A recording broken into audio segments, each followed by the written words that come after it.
নমস্কাৰ বন্ধু বান্ধৱী সকল আপোনালোক সকলোকে পুনৰবাৰ স্বাগতম জনাইছো আমাৰ ইউটিউব চেনেল নিউজলি আছামত। আজি হৈছে 27 নৱেম্বৰ বৃহস্পতিবাৰ। আজি বহুকেইটা বিগ ব্ৰেকিং নিউজ আহি পৰিছে অসমবাসীৰ বাবে। মৰ্ণিং বিগ ব্ৰেকিং নিউজ আহি পৰিছে আপোনালোকৰ বাবে। আৰু এনেধৰণৰ বিগ ব্ৰেকিং নিউজবোৰ সদায় পাবলৈ আমাৰ চেনেলটোতে ছাবস্ক্ৰাইব কৰি এনেকৈ লাইক কৰি দিব আৰু কমেণ্ট বক্সত এতিয়া টাইপ কৰি দিয়ক #জাষ্টিছ ফৰ জুবিন গাৰ্গ। জুবিনৰ দৰাগীয়ে এই কামটো এতিয়া কৰি দিব। আজি প্ৰথমতে বিগ ব্ৰেকিং নিউজ আহি পৰিছে নিউজলি অসমৰ দৰ্শকসকলৰ বাবে। পাকিস্তানৰ বাবে কাম কৰা অপৰাধী মুনছৰ আলী গ্ৰেপ্তাৰ হৈছে অসমত। সবিশেষ জনাইছো আপোনালোকক। অসমত বহু ঠাইত কুটাঘাটৰ আছিল পৰিকল্পনা। কোন এই মুনছৰ আলী জনাইছো সবিশেষ। পাকিস্তানৰ বাবে কাম কৰা অপৰাধী মুনছৰ আলী গ্ৰেপ্তাৰ হৈছে অসমত। Big breaking news morning big breaking news দি আছো নিউজলি অসমৰ দৰ্শকসকলৰ বাবে। অসমৰ বহু ঠাইত কুটাঘাটৰ আছিল পৰিকল্পনা। কি পৰিকল্পনা আৰু কোন এই মুনছৰ আলী সকলোৱে এতিয়া প্ৰশ্ন কৰিছে। কি পৰিকল্পনা আছিল? ছচিয়েল মিডিয়া যোগে কৰি আছিল ভয়ংকৰ কাম। বহুতো ভয়ানক কাম কৰি আছিল এই মুনছৰ আলীয়ে আৰু তেওঁ হৈছে পাকিস্তানী এজেণ্ট বুলি ইতিমধ্যে জানিব দিছে। আৰক্ষীয়ে দৰঙৰ খাৰুপেটীয়া গ্ৰেপ্তাৰ হৈছে মুনছৰ আলী নামৰ এক অপৰাধী। আৰু বহুত দিনৰে পৰা তেওঁ পাকিস্তানৰ এজেঞ্চিৰ লগত কাম কৰি আছিল বুলি জানিব পৰা গৈছে। আৰু খাৰুপেটীয়া আৰক্ষী থানাৰ অন্তৰ্গত পশ্চিম কামাৰপাৰা গাঁৱৰ মুনছৰ আলী আছিল এইজন। আৰু যদি আপুনি চিনি পায় আগৰে পৰা তেন্তে আপুনি কমেণ্ট বক্সত লিখি দিব। আৰু নিষিদ্ধ হৈছে পাকিস্তানী সংগঠনৰ সৈতে সুসম্পৰ্ক থকাৰ অভিযোগ। এই মুহূৰ্তৰ বিগ ব্ৰেকিং নিউজ। পাকিস্তানী সংগঠনৰ সৈতে সুসম্পৰ্ক থকাৰ অভিযোগ আহি পৰিছে। মুনছৰ আলী কিছুদিন পূৰ্বে তামিলনাডু কৰ্মস্থলীৰ পৰা খাৰুপেটীয়ালৈ উভতি আহিছিল। আৰু এই তেতিয়াৰ পৰাই তেওঁক এতিয়া দেখিবলৈ পোৱা গৈছে যে তেওঁ ছচিয়েল মিডিয়াৰ যোগে কৰি আছিল বহুতো ভয়ংকৰ কাম। তেওঁ মুনছৰ আলীয়ে আৰু কৈছে যে এই মুহূৰ্তত আৰক্ষীয়ে তেওঁক গ্ৰেপ্তাৰ কৰিছে। আৰক্ষীৰ জিম্মাত আছে মুনছৰ আলী। আৰু খাৰুপেটীয়াৰ লগতে ৰাজ্যৰ বহুকেইটা ঠাইত কুটাঘাটৰ আছিল পৰিকল্পনা। এই মুনছৰ আলীয়ে বহুত ডাঙৰ পৰিকল্পনা কৰিছিল বুলি জানিব দিছে। আৰু আন এক বিগ ব্ৰেকিং নিউজ জুবিনৰ বাবে আহি পৰিছে। ছিংগাপুৰৰ কাণ্ডৰ ব্লু প্ৰিণ্ট ৰচনা হৈছিল অসমত। জুবিন গাৰ্গৰ বিৰুদ্ধে চক্ৰান্তত আছে আৰু কোন ভয়ংকৰ আপডেট জনাইছো সবিশেষ। অসমৰ ৰাইজৰ জুবিন গাৰ্গৰ বাবে ডাঙৰ খবৰ আহি পৰিছে। ছিংগাপুৰ কাণ্ডৰ ব্লু প্ৰিণ্ট ৰচনা হৈছিল অসমত। ব্লু প্ৰিণ্ট কিন্তু অসমৰ পৰাই গৈছিল বুলি মুখ্যমন্ত্ৰী জানিব দিছে। জুবিন গাৰ্গৰ বিৰুদ্ধে চক্ৰান্তত আৰু কোন প্ৰশ্ন কৰিছে সকলোৰে মনত প্ৰশ্ন উদয় হৈছে। আৰু জনাইছো সবিশেষ জুবিন গাৰ্গৰ কাণ্ডৰ আচল কাহিনী অতি ভয়ংকৰ বুলি মুখ্যমন্ত্ৰীয়ে কয়। আৰু তেওঁ জনায় যে 8 বছৰ পূৰ্বৰ পৰাই আৰম্ভ হৈছিল জুবিন গাৰ্গৰ বিৰুদ্ধে ষড়যন্ত্ৰ। অৰ্থাৎ COVID-19 পূৰ্বৰে পৰাই আৰম্ভ হৈছিল এই ষড়যন্ত্ৰ। মূল মাষ্টাৰ মাইণ্ড এজন বুলি মুখ্যমন্ত্ৰীয়ে কালি সদনত জানিব দিয়ে। আৰু বাকীবোৰ সহযোগী বুলি তেওঁ মন্তব্য কৰিছে। ডাঙৰ মন্তব্য আহি পৰিছে অসমৰ ৰাইজৰ বাবে। জুবিন গাৰ্গক হত্যা কৰা হৈছিল, ইয়াক লৈ কোনো সন্দেহ নাই।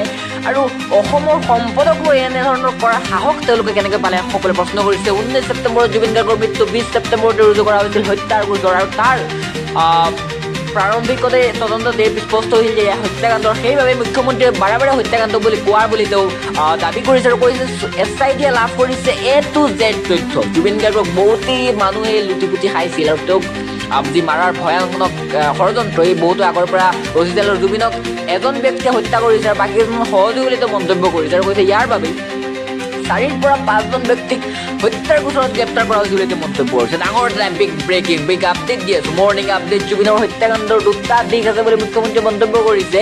কৈছে জুবিন গাৰ্গৰ মৃত্যুৰ আগতে অৱহেলা আৰু বিশ্বাস ভংগ কৰা হৈছিল বুলি তেওঁ মন্তব্য কৰিছে। আমি জানো যে তেওঁক ছিংগাপুৰত নি ৰাতি শুবলৈ দিয়াৰ পিছতো তেওঁক লৈ যোৱা হৈছিল ইয়াতত আৰু তেওঁক সাঁতুৰিবলৈ দিয়া হৈছিল। ইয়াৰ কিন্তু এক নিশ্চয় ষড়যন্ত্ৰ। আৰু 8 ডিচেম্বৰত সকলো স্পষ্ট হ'ব। 8 ডিচেম্বৰতে SITয়ে দিব প্ৰতিবেদন। আৰু ধনৰ বাবে হত্যা কৰা হৈছিল জুবিন গাৰ্গক এয়াই স্পষ্ট বুলি তেওঁ মন্তব্য কৰিছে। SITয়ে প্ৰথমতে ছিংগাপুৰ ঘটনাৰ চাৰ্জশ্বিট দিব। ইয়াৰ পিছত আন ঘটনাৰ ওপৰত চলিব তদন্ত। যিসকলে জুবিন গাৰ্গক ষড়যন্ত্ৰ কৰিছিল, জুবিন গাৰ্গৰ ওপৰত ষড়যন্ত্ৰ কৰিছিল, জুবিন গাৰ্গৰ লুটি খাইছিল, আৰু সেই সকলোৰে লগত এতিয়া দেখিবলৈ পোৱা যাব সকলোৰে বিৰুদ্ধে তদন্ত কৰিব SITয়ে। ইয়াৰ প্ৰমাণ আমি লাভ কৰিছোঁ মন্তব্য কৰিছে যে 8 বছৰ আগৰ পৰাই ইয়াৰ ষড়যন্ত্ৰ ৰচনা হৈছিল আৰু অসমেই হৈছে ইয়াৰ পটভূমি বুলি তেওঁ মুখ্যমন্ত্ৰীয়ে জানিব দিছে। আৰু এই মুহূৰ্তত নিউজলি অসমৰ দৰ্শকসকলৰ বাবে আহি পৰিছে এক্সক্লুচিভ মন্তব্য। আমি শুনাইছো তেওঁৰ এক্সক্লুচিভ মন্তব্য। আৰু দিছ ইজ এন ৰেকৰ্ড। এখন কোৰ্টৰ ৰেকৰ্ডত আছে যে দিছ ইজ এ মাৰ্ডাৰ। সেইকাৰণে মই প্ৰথম দিনা ফেচবুকত কৈছোঁ যে হত্যা। ইয়াত হয়তো আমাৰ কোনো ডাউট নাই। যিদিনাখনৰ পৰা মই হত্যা বুলি ক'লো মোৰ ওপৰত আক্ৰমণ আৰম্ভ হ'ল। কিয় মুখ্যমন্ত্ৰীয়ে হত্যা কৰে আৰু হত্যাটো হত্যা নকয় মই চুমাফ বুলি ক'ম নেকি? মইতো হত্যাটো হত্যাই ক'ম। It is a murder. মই আজিও সদনত কৈছোঁ। And will follow' murder case. আৰু কোনে মাৰিছে তাকো আজি আমি অনুমোদন লৈছো এজনে মাৰিছে আনকেইজনে সহযোগিতা কৰিছে so we have booked 4 to 5 people on murder case ইয়াত আমি জুবিনক লৈ ধেমালি কৰিব অহা নাই আমি জুবিনক লৈ ৰাজনীতি কৰিব অহা নাই অধ্যক্ষ মহোদয় জুবিনৰ হত্যাকাণ্ডৰ দুটা দিশ আছে আমি মাৰ্ডাৰ কেছৰ ওপৰত চাৰ্জশ্বিট দিম কিন্তু এই তদন্ত চলি থাকে কাৰণ ইয়াৰ লগত আৰু এটা দিশ জড়িত হৈছে নেগলিজেন্স জুবিনৰ হত্যাৰ আগতে জুবিনক নেগলিজেন্স আৰু ক্ৰিমিনেল বিচত ট্ৰাছ কৰা হৈছিল যিহেতু তদন্ত হৈছে তদন্তৰ পৰিসৰ আৰু বাঢ়িব SITয়ে প্ৰথম চাৰ্জশ্বিট দিব ঘটনাটোৰ ওপৰত মাৰ্ডাৰৰ ওপৰত বাট আফটাৰ ডেট ইজ ডান আমি আৰু এটা তদন্ত কৰিবলৈ নিৰ্দেশ দিছোঁ কাৰণ বহুত কথা তেওঁ উপলব্ধ হৈছে the story begin from before Covid the story begin আজি লাষ্ট 8 বছৰৰ পৰা এটা ডাঙৰ ষ্টৰী চলি আছে তাৰ প্ৰমাণ আমাৰ লগত আছে সেইকাৰণে মই SITক কৈছোঁ যে 8 তাৰিখে আপোনালোকে মাৰ্ডাৰ কেছৰ চাৰ্জশ্বিট দিয়ক তাৰ পিছত এক্সপাণ্ড দ্য ইনকুৱাৰী যাতে আমাৰ জুবিনক জীৱিত কালত এজন মানুহেও যদি অন্যায় কৰিছিল সেই মানুহজনো সাৰি যাব নোৱাৰে আমি ইমান দূৰলৈ যাম বুলি আমি সিদ্ধান্ত লৈছোঁ মই ভাবোঁ সময়ৰ বসতি খুটিলে আমাক প্ৰমাণ কৰিব যে অসমৰ যুৱ প্ৰজন্মৰ হাতত আমাৰ মৰমৰ আদৰৰ জুবিন গাৰ্গক ন্যায় প্ৰদান কৰিবৰ কাৰণে এইখন চৰকাৰে লোৱা প্ৰচেষ্টা মুখ্যমন্ত্ৰীয়ে কিয় হত্যা বুলি কৈছে আৰু দিছ ইজ এন ৰেকৰ্ড এখন কোৰ্টৰ ৰেকৰ্ডত আছে যে দিছ ইজ এ মাৰ্ডাৰ সেইকাৰণে মই প্ৰথম দিনা ফেচবুকত কৈছোঁ যে হত্যা ইয়াত হয়তো আমাৰ কোনো ডাউট নাই যিদিনাখনৰ পৰা মই হত্যা বুলি ক'লোঁ মোৰ ওপৰত আক্ৰমণ আৰম্ভ হ'ল কিয় মুখ্যমন্ত্ৰীয়ে হত্যা কৰে আৰু হত্যাটো হত্যা নকয় মই চুমা খোৱা বুলি ক'ম নেকি মইতো হত্যাটো হত্যাই ক'ম ইট ইজ এ মাৰ্ডাৰ মই আজিও সদনত কৈছোঁ and will follow' murder cash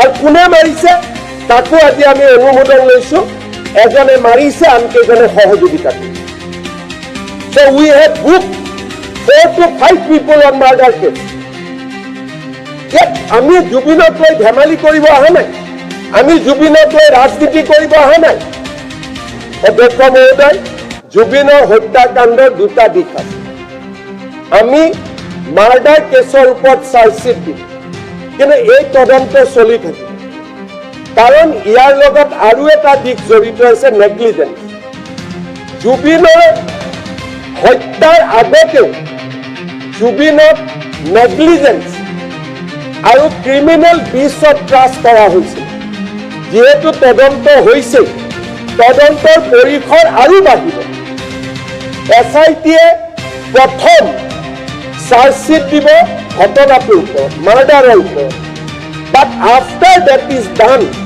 আমি আৰু এটা তদন্ত কৰিবলৈ নিৰ্দেশ দিছোঁ কাৰণ বহুত কথা তেওঁ উপলব্ধ হৈছে the story begin from before Covid the story begin আজি লাষ্ট 8 বছৰৰ পৰা এটা ডাঙৰ ষ্টৰী চলি আছে তাৰ প্ৰমাণ আমাৰ লগত আছে সেইকাৰণে মই SITক কৈছোঁ যে 8 তাৰিখে আপোনালোকে মাৰ্ডাৰ কেছৰ চাৰ্জশ্বিট দিয়ক তাৰ পিছত এক্সপাণ্ড দ্য ইনকুৱাৰী যাতে আমাৰ জুবিনক জীৱিত কালত এজন মানুহেও যদি অন্যায় কৰিছিল সেই মানুহজনো সাৰি যাব নোৱাৰে আমি ইমান দূৰলৈ যাম বুলি আমি সিদ্ধান্ত লৈছোঁ মই ভাবোঁ সময়ৰ বসতি খুটিলে আমাক প্ৰমাণ কৰিব যে অসমৰ যুৱ প্ৰজন্মৰ হাতত আমাৰ মৰমৰ আদৰৰ জুবিন গাৰ্গক ন্যায় প্ৰদান কৰিবৰ কাৰণে এইখন চৰকাৰে লোৱা প্ৰচেষ্টা মুখ্যমন্ত্ৰীয়ে কিয় হত্যা বুলি কৈছে আৰু দিছ ইজ এন ৰেকৰ্ড এখন কোৰ্টৰ ৰেকৰ্ডত আছে যে দিছ ইজ এ মাৰ্ডাৰ সেইকাৰণে মই প্ৰথম দিনা ফেচবুকত কৈছোঁ যে হত্যা ইয়াত হয়তো আমাৰ কোনো ডাউট নাই যিদিনাখনৰ পৰা মই হত্যা বুলি ক'লো মোৰ ওপৰত আক্ৰমণ আৰম্ভ হ'ল কিয় মুখ্যমন্ত্ৰীয়ে হত্যা কৰে আৰু হত্যাটো হত্যা নকয় মই চুমাখ বুলি ক'ম নেকি মইতো হত্যাটো হত্যাই ক'ম ইট ইজ এ মাৰ্ডাৰ মই আজিও সদনত কৈছো and we will follow murder case আৰু কোনে মাৰিছে তাকো আজি আমি অনুমোদন লৈছো এজনে মাৰিছে আনকেইজনে সহযোগিতা কৰিছে so we have booked 4 to 5 people on murder case ইয়াত আমি জুবিনক লৈ ধেমালি কৰিব অহা নাই আমি জুবিনক লৈ ৰাজনীতি কৰিব অহা নাই অধ্যক্ষ মহোদয় জুবিনৰ হত্যাকাণ্ডৰ দুটা দিশ আছে আমি মাৰ্ডাৰ কেছৰ ওপৰত চাৰ্জশ্বিট দিছোঁ কিন্তু এই তদন্ত চলি থাকে কাৰণ ইয়াৰ লগত আৰু এটা দিশ জড়িত আছে নেগলিজেন্স জুবিনৰ হত্যাৰ আগতেও জুবিনক নেগলিজেন্স আৰু ক্ৰিমিনেল ব্ৰিচ অফ ট্ৰাষ্ট কৰা হৈছিল যিহেতু তদন্ত হৈছে তদন্তৰ পৰিসৰ আৰু বাঢ়িব SIT-য়ে প্ৰথম চাৰ্জশ্বিট দিব ঘটনাটোৰ ওপৰত মাৰ্ডাৰৰ ওপৰত বাট আফটাৰ ডেট ইজ ডান আমি আৰু এটা তদন্ত কৰিবলৈ নিৰ্দেশ দিছোঁ কাৰণ বহুত কথা তেওঁ উপলব্ধ হৈছে the story begin from before আৰু আন এক মৰ্নিং বিগ ব্ৰেকিং হৈ পৰিছে নিউজলি অসমৰ দৰ্শকসকলৰ বাবে বহুবিবাহ বিৰোধী আইনৰ ভিতৰত হস্ত অনুসূচী এলেকা BTC ডিমা হাছাও আৰু কাৰ্বি আংলঙৰ হয় নেকি আপুনি তেন্তে আপুনি পাতিব পাৰিব দুজনীকৈ বিয়া হাগ্ৰামা মহিলাৰ এক্সক্লুচিভ মন্তব্য বহুবিবাহ বিৰোধী আইনৰ বাহিৰত হস্ত অনুসূচী এলেকা বুলি মন্তব্য কৰিছে তেওঁ কৈছে যে BTC যদি আপুনি হয় কাৰ্বি আংলঙৰ যদি আপুনি হয় ডিমা হাছাও যদি আপুনি হয় তেন্তে আপুনি পাতিব পাৰিব দুজনীকৈ বিয়া এই কথাতে এটা হাস্যাত্মক ভাষ্যত কৈছে আৰু কৈছে যে বড়ো হওক মুছলমানেই হওক ৰাজবংশীয়ে হওক তেওঁলোকে দুজনী বিয়া পাতিব পাৰিব আমাৰ ইয়াত BTC এলেকাত পাতিব পাৰিব বুলি হাগ্ৰামা মহিলাৰ ৰসাল মন্তব্য কৰিছে এয়া সকলোৰে বাবে ভাল খবৰ বুলি তেওঁ কৈছে এটা ডাঙৰ খবৰ দি আছো দুজনী বিয়া পাতাটো বেন কৰিছে বেলেগত কিন্তু BTC এইটো বেন কৰা নাই আপুনি যদি BTC বাসিন্দা আপোনাৰ বাবে ডাঙৰ খবৰ BTC কাৰ্বি আংলং আৰু ডিমা হাছাওত বহুবিবাহ বন্ধ নহয় আৰু এই মন্তব্য শুনাৰ পিছত আপুনি কি ক'ব আপোনাৰ মনে কি কয় আপুনি কমেন্ট বক্সত লিখি দিয়ক হাগ্ৰামা মহিলাৰ কথাটো কিমান সত্যতা আছে বা আপুনি মানেনে আন এক বিগ ব্ৰেকিং নিউজ পৰিছে অসমৰ দৰ্শকসকলৰ বাবে নামনি অসমত মিয়া নিগাজিকৈ বহি লৈছে আৰু বহিব দিব নোৱাৰো বুলি কঠোৰ মন্তব্য কৰিছে মুখ্যমন্ত্ৰীগৰাকীয়ে সদায় আছো আপোনালোকক সবিশেষ নামনি অসমত মিয়া নিগাজিকৈ বহি লৈছে ডাঙৰ মন্তব্য কৰিছে আৰু কৈছে আমি আৰু এই বিস্তাৰ হ'ব নিদিওঁ নতুনকৈ আৰু তেওঁলোকক বহিব দিব নোৱাৰে বুলি মুখ্যমন্ত্ৰীয়ে কঠোৰ মন্তব্য কৰিছে তেওঁৰ এক্সক্লুচিভ মন্তব্য কৰিছে আজি আৰু কৈছে চৰকাৰে তেওঁলোকক শাস্তি দি থাকিব আপোনালোকক দি আছো morning big update morning big breaking নিউজবোৰ সদায় পাবলৈ আমাৰ চেনেলটো ছাবস্ক্ৰাইব কৰি দিব আৰু শ্বেয়াৰ কৰি দিব আপোনাৰ বন্ধুবৰ্গৰ লগত শাস্তি দি থাকিলে তেওঁলোক নিজে নিজে আঁতৰি যাব আৰু সেইবাবেই 10 পৰা 15 বছৰলৈকে কষ্ট দি থাকিলে তেওঁলোক নিজে নিজে আঁতৰি যাব বুলি মুখ্যমন্ত্ৰী মন্তব্য কৰিছে আৰু কৈছে যে অসমৰ যিসকল স্থানীয় মুছলমান তেওঁলোকে এই কথা গাত পাতি ল'ব নালাগে মিয়াৰ আগ্ৰাসনক লৈ পুনৰ মুখ্যমন্ত্ৰী কঠোৰ ৰূপত দেখাবলৈ পাব আন এক বিগ ব্ৰেকিং নিউজ পৰিছে নিউজলি অসমৰ দৰ্শকসকলৰ বাবে শিশু কিশোৰে ব্যৱহাৰ কৰিব নোৱাৰিব ফেচবুক ইনষ্টাগ্ৰাম 1 জানুৱাৰীৰ পৰা বলবৎ হ'ব নতুন নিয়ম আপোনাৰ ঘৰৰ যদি কিশোৰী আছে তেন্তে আপোনাৰ বাবে বিগ আপডেট আহি পৰিছে ফেচবুক ইনষ্টাগ্ৰাম ব্যৱহাৰকাৰীৰ বাবে আহি গ'ল ডাঙৰ খবৰ কি ডাঙৰ খবৰ আপোনালোকৰ আছো সবিশেষ ফেচবুক ইনষ্টাগ্ৰাম যদি এতিয়া শিশুৰে ব্যৱহাৰ কৰে তেন্তে 1 জানুৱাৰীৰ পৰা বলবৎ হ'ব নতুন নিয়ম আপোনাৰ ঘৰত যদি শিশু বা কিশোৰ আছে তেন্তে আপুনি চাই লওক আপুনি এই ভিডিঅ'টো চাই লওক শ্বেয়াৰ কৰি দিয়ক তেওঁলোকলৈ 16 বছৰ তলৰ কোনো শিশু বা কিশোৰে চলাব নোৱাৰিব ছ'চিয়েল মিডিয়া বিগ আপডেট এই পৰিছে 16 বছৰ তলৰ যিকোনো শিশু বা কিশোৰে ব্যৱহাৰ কৰিলে বন্ধ হৈ পৰিব একাউণ্ট আৰু এইটো নিশ্চয়কৈ এটা ভাল দিশ কাৰণ চাইনাত আমি জানো চাইনাই এই যোনটো নিয়ম বহুতে আগৰে পৰা বলবৎ কৰিছে কাৰণ কেইবাখনো দেশত বলবৎ হ'ব এই নতুন নিয়ম আৰু এই নতুন নিয়ম এইবাবে বলবৎ কৰা হয় যাতে শিশু বা কিশোৰসকলৰ মগজু বৃদ্ধি পায় ডিজিটেল নিৰাপত্তাৰ বাবে এই পদক্ষেপ চৰকাৰৰ বুলি জানিব দিছে ৰাজ্য চৰকাৰে চাইবাৰ অপৰাধ অনলাইন প্ৰবঞ্চনা শোষণ নিপীড়ন আদি প্ৰতি লক্ষ্য ৰাখি লোৱা হ'ব এই ব্যৱস্থা বিগ আপডেট দি আছো মালয়েছিয়াৰ চৰকাৰে গ্ৰহণ কৰিছে এই পদক্ষেপ আৰু এই পদক্ষেপ এতিয়া বহুতেই ভাল খবৰ বুলি দেখিবলৈ পোৱা গৈছে শিশু কিশোৰৰ নিৰাপত্তা সুনিশ্চিত কৰিবলৈ অনা হৈছে এই বিশেষ নিয়ম আৰু এতিয়াৰ পৰা শিশু বা কিশোৰে যদি ব্যৱহাৰ কৰে তেন্তে নিশ্চয়কৈ তেওঁলোকৰ একাউণ্ট বন্ধ হৈ পৰিব 10 ডিচেম্বৰৰ পৰা অষ্ট্ৰেলিয়ায়ো বলবৎ কৰিব এই নিয়ম 16 বছৰৰ তলৰ কোনেও Facebook Instagram Snapchat TikTok YouTube ব্যৱহাৰ কৰিব নোৱাৰিব